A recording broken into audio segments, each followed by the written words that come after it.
Think about the child that was never conceived, the one your parents chose not to have. That child won't go through any of the bad things of life, nor would anybody really worry about that child not enjoying the good things of life because there's nobody there. Now think about the people who are here. When people think about their lives, they say it's going well and also have a positive outlook on their future. Most people deny that life is bad, especially when their judgments about their own lives are positive. There are reasons to be skeptical about this, and there is good psychological evidence that points out why self-assessment of one's own life is unreliable. Professor David Benatar explains 3 important psychological phenomena in his book, which I will discuss one by one. The first one is the optimism bias. When asked how well their lives were going, a large number of people's responses tended towards the happier side of the spectrum. Only a few rated themselves as not too happy. Also, when people try to remember things about their past, people tend to recall good memories more than the bad ones. Additionally, people were overly optimistic about their future projections. The second phenomenon is called accommodation and adaptation. We tend to assess the quality of our lives based on the conditions we are in. For example, when one loses a limb in an accident, they might feel really down at first. But over time, they'll start feeling better as they adapt to their new situation. Even if they feel their life has gotten better since the accident, when we look at it objectively, their quality of life is still bad. In this and many other ways, we tend to adapt to the new conditions we are in. The third phenomenon is what is called comparison. We judge our lives by comparing them to the lives of others, not independently. If we look at our lives independently, we will see that there's a lot of bad in everyone's life. So why is life bad? Life contains hardships and uncertainties. But first, we must acknowledge why life contains a lot of bad. We should not underestimate the impact of negative experiences. For some individuals, these experiences can be as severe as being bedridden by a serious illness. Even those in good health experience discomforts every day. Think about how quickly we become thirsty and hungry. When our hunger is satisfied, it only lasts for a few hours. While we can have the food we want, there are millions of people who are chronically hungry. Also, we often feel discomfort in our bladder and bowels because of what we eat.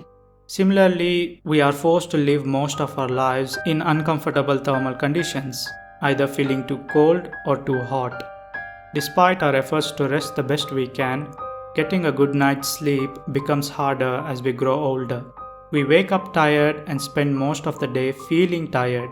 Being stressed from work and other things is not uncommon. Other negative experiences like itching and allergies are common among many. Everyone from a year-old child to an elderly person is susceptible to the common cold, and women suffer from menstrual pain during their reproductive years. People are also unhappy with their appearance in one way or another, whether it's being too short, too fat, or having a big nose or ears. We all desire to feel youthful, but aging is inevitable. There are plenty more bad things people experience, but people might take issue with the ones I've already mentioned. When we think about things like thirst, hunger, a common cold, thermal discomfort, some people might say these are just little inconveniences. But let's just imagine a world where there were a human species that didn't experience any of these discomforts. They would surely tell us that these things are bad and we should take them seriously. Now consider greater health issues, such as cancer. It's terrible. Nobody wants to hear the bad news of their cancer diagnosis, but around 20 million people get cancer each year, and it is estimated that this number will increase to 35 million by 2050. Although treatment options are available, the outcome remains uncertain. While cancer is more likely to develop in older people, dying from cancer is painful regardless of age. For those who don't get cancer, there are countless other issues out there that can cause a lot of suffering. Chronic illnesses, neurological diseases, accidents, genetic conditions, and the challenges of aging are all potential causes.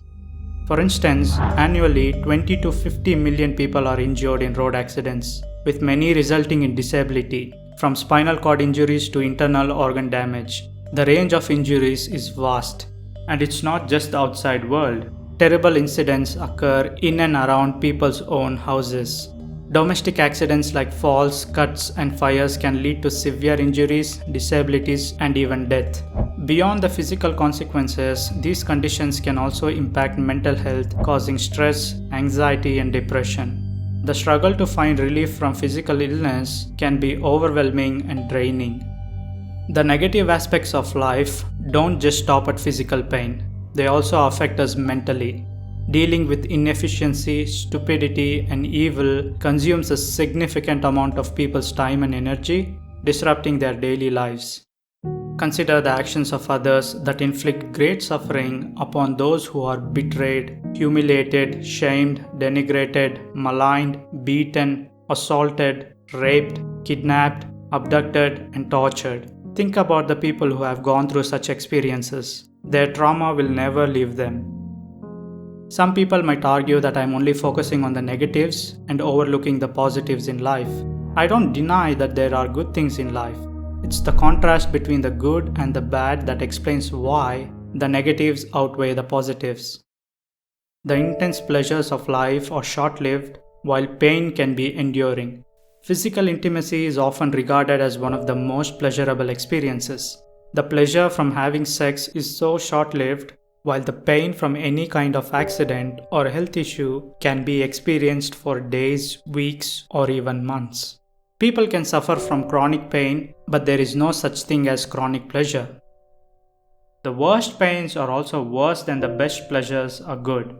Those who deny this should consider whether they would accept an hour of most delightful pleasures in exchange for an hour of the worst tortures, says David Benatar in his book, The Human Predicament.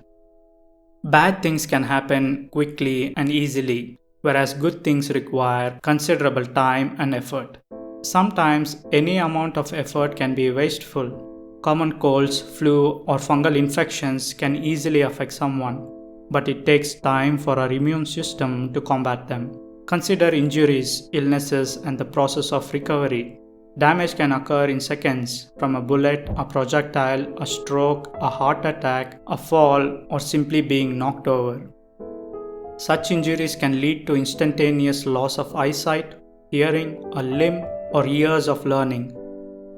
Recovery is often slow, and sometimes full recovery is not possible. While damages are instant, their consequences are a lifetime of suffering. There are conditions where there is a progressive decline but no recovery. Dementia, neuromuscular degenerative diseases, and the worsening of advancing cancers, these declines are irreversible. Consider neurological conditions, which have subjected people to horrifying conditions, resulting in partial or complete paralysis. The gradual decline of life isn't restricted only to diseases. It's a fundamental aspect of human life. After our early 20s, our youthfulness gradually fades, and this decline becomes increasingly unavoidable. People have optimistic forecasts for their future. How can such forecasts remain positive when one's health slowly declines from their early years? Many people suffer from joint pain, diabetes, partial vision, and hearing loss as they age. If we look at our past lives through archived photos of ourselves, we can see the sad difference of our once youthful vigor disappearing. In an effort to preserve youthfulness and to look young, many turn to diet changes, vitamin supplements, cosmetics, hair dye, and plastic surgery.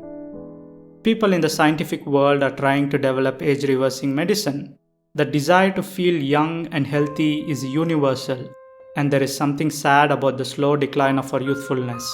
While life can be bad, it can get very bad very easily. The bad things that I've mentioned can befall anyone, and the only guaranteed way to avoid all of them is by not having children.